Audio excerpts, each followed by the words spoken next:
Vienna is a pulsating city. More than 1.6 million people live in Vienna, and more than 3 million visit the city on the Danube every year. Vienna is considered to be one of the most livable cities in the world. Many different criteria lead to this top rating by international comparison.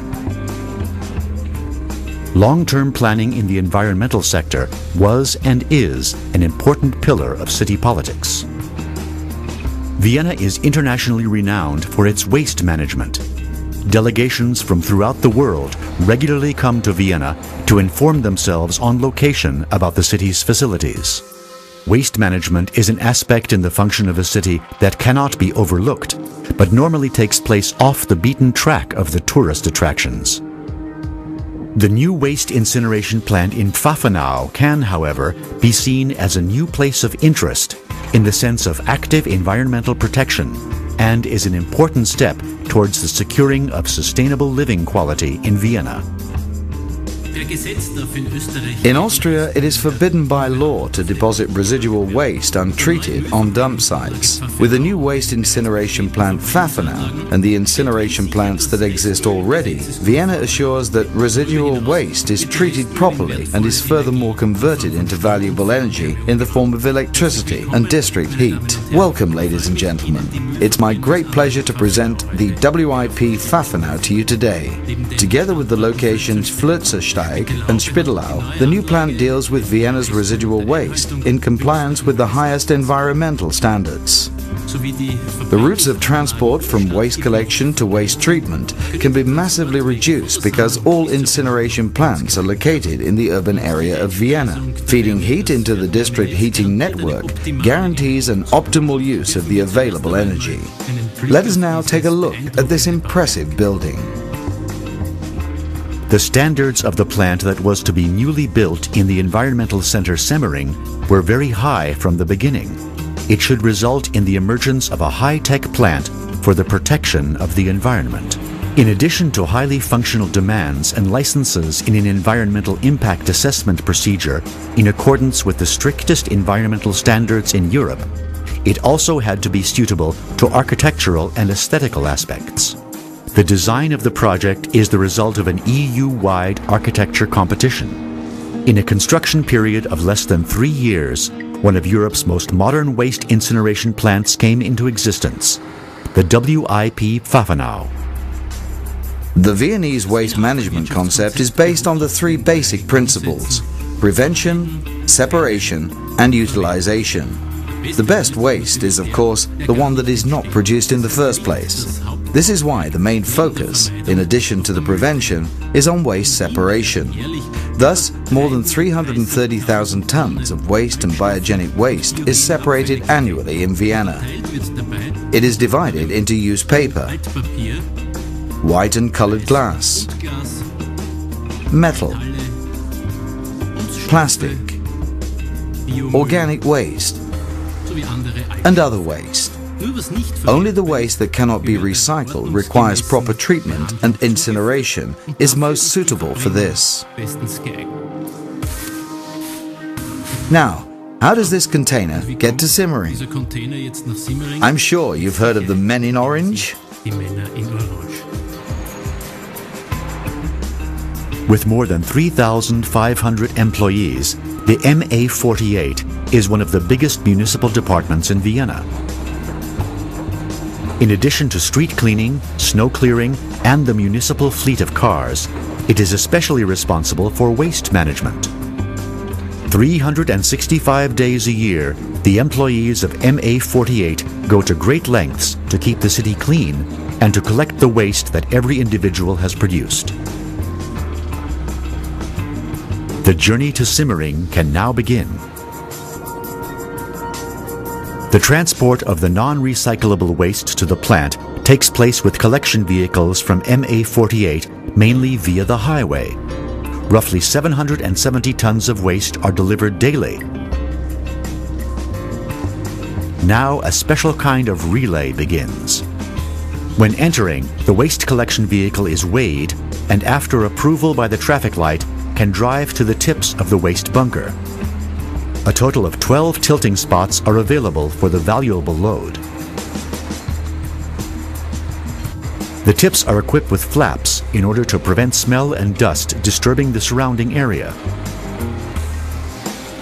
These are only opened during the emptying procedure.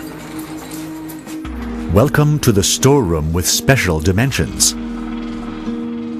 15 meters wide and 72 meters long, it can store 18,000 cubic meters of waste, which corresponds to an average load of 1,800 waste collection vehicles. This is the crane operator's territory. He controls the undisturbed procedure in the waste bunker, makes sure that the waste is well mixed, and navigates the waste crane with a smooth touch towards the incineration charging bin.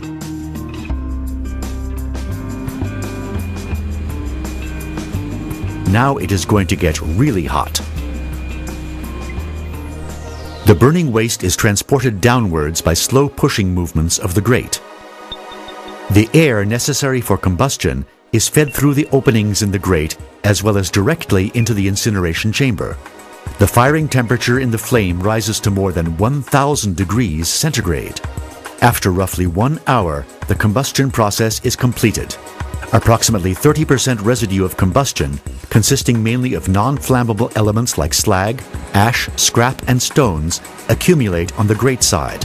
The residue of combustion must be further treated. The scrap is separated with the help of metal separators and is used in the metal industry. The slag is solidified together with the ash into ash slag cement in the waste treatment plant Vienna, which makes the environmentally compliant deposit in the city's dump site possible. Let's return to the plant.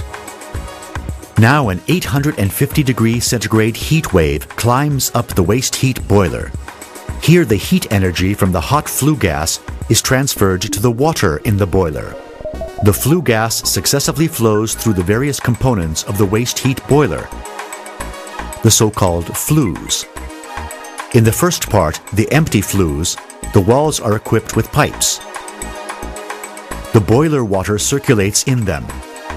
The flue gas delivers the energy to the water, whereby this heats and rises to the top and the flue gas is cooled. After the empty flues, the second component follows, the boiler flues. Additional contact heat surfaces are deployed here. The preheated water is channeled once again through pipes and thus repeatedly heated until it evaporates. The steam created is the basis for the production of energy. More about this later. The flue gas has cooled down step by step from the original 850 degrees down to 250 degrees centigrade. The last component is the economizer. The remaining temperature is used to preheat the water in the boiler. Thus, the energy is used to a maximum. The ash accumulated in the waste heat boiler is collected in funnels and deposited in the ash silo. The steam developed in the waste heat boiler is used for the production of electricity and district heat. The steam drives a turbine and thus generates mechanical energy that is furthermore converted to electrical energy in a generator. This is then fed into the public electricity network. Hence, 25,000 Viennese households can be supplied with electricity. The steam taken from the turbine is used for the generation of district heat. It condenses to water in a heat exchanger and delivers its heat energy to the district heating network of the city of Vienna. This energy covers the heat demand of 50,000 homes. By using the heat energy that develops due to the thermal handling of the waste, the degree of efficiency is 76%. Parallel to the extraction of energy, the fight with the flue gases starts now. This fight lasts for 4 rounds. First of all, there is the electrostatic precipitator. It is used for the removal of dust. In round 2, the toxic acids are rinsed out of the flue gas in a 2-stage scrubber.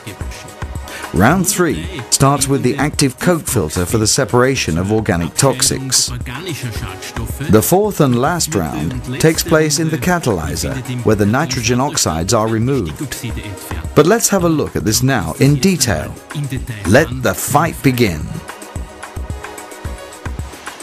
Round 1. the electrostatic precipitator. The flue gas coming out of the waste heat boiler reaches the electrostatic precipitator. Here, plates and frames are alternately mounted. Emission electrodes under high tension are placed in the frames. The flue gas flows through the electrostatic precipitator, and the dust particles floating in the gas are electrically charged by the emission electrodes. Under the influence of a high-voltage electric field, the negatively charged particles of dust are attracted to the positively charged plates, the so-called precipitation electrodes. In order to clean, the plates are made to swing mechanically, whereby the dust falls into the collecting funnels underneath the electrostatic precipitator and is transported from there to the ash silo. After further treatment, the ash is also deposited together with the slag on the city's dump site. Round 2. The wet scrubbers. Time for a shower. The basic procedure in this cleaning round is the rinsing of toxics with water and lime milk. In the first scrubber, water is sprayed in by jets. In the process, chlorine and fluorine compounds, but also heavy metals, are washed out of the flue gas. In the second scrubber, lime milk is sprayed in instead of water in order to separate the sulfur dioxide. The lime milk reacts with the sulfur dioxide to a gypsum suspension that is continually extracted from the scrubber. The washing water is cleaned by the plant's wastewater treatment and then subsequently fed to the main wastewater treatment plant in Vienna. The solids that remain after the wastewater treatment are the so-called filter cake and gypsum. The filter cake is deposited underground. Gypsum can be processed for use in industry. Round 3. The activated coke filter. Off to the coke chamber. The cleaning principle of the active coke filter is very simple. The flue gas flows through several layers of special brown coal cokes, and the toxics can accumulate on them. The coke used has a multitude of fine pores with a surface of 300 to 400 square meters per gram. This is equal to the size of about 1.5 tennis courts. This fine pore system is especially suitable for the adsorption of gaseous toxics and very fine dust particles. Because the adsorbency of the active coke is depleted after a while, the used active coke is continually replaced by fresh coke. The used coke is incinerated. Round 4. The Denox unit. Now fast reaction is necessary. Unwanted nitrogen oxides are removed here. Before entering the Denox complex, the flue gas is sent once again through a heat exchanger and heated to a temperature of 180 degrees centigrade. Now ammonia water is added to the flue gas by means of jets. After mixing well, it moves on to the catalyzers. These cubes made of porous ceramic have a multitude of thin channels through which the flue gas can flow. On the surface of the catalyzer, optimal conditions prevail for the chemical reaction that allows the mixture of nitrogen oxides and ammonia water to become harmless nitrogen and water vapor. At this stage, the flue gas cleaning is completed, and the pure gas is dispersed via the chimney at a height of 80 meters. The clean combustion air that leaves the plant is put through a stringent test. Samples are taken at 2 test points in the chimney, so the quality of the flue gas cleaning can be continually checked, and the result is not bad at all. The new WIP Pfaffenau is 90% lower than the allowed limit for dust exposure. The WIP Pfaffenau is therefore another substantial contribution to extending Vienna's leading position in protecting the environment. All right? Responsible handling of the waste that we all produce every day. The city of Vienna stands for this, and the WIP Pfaffenau is the best example. High tech for the environment, so the high quality of life in Vienna is preserved for generations to come. Vienna is one of the most beautiful and cleanest cities in the world and extracts energy from non-recyclable waste.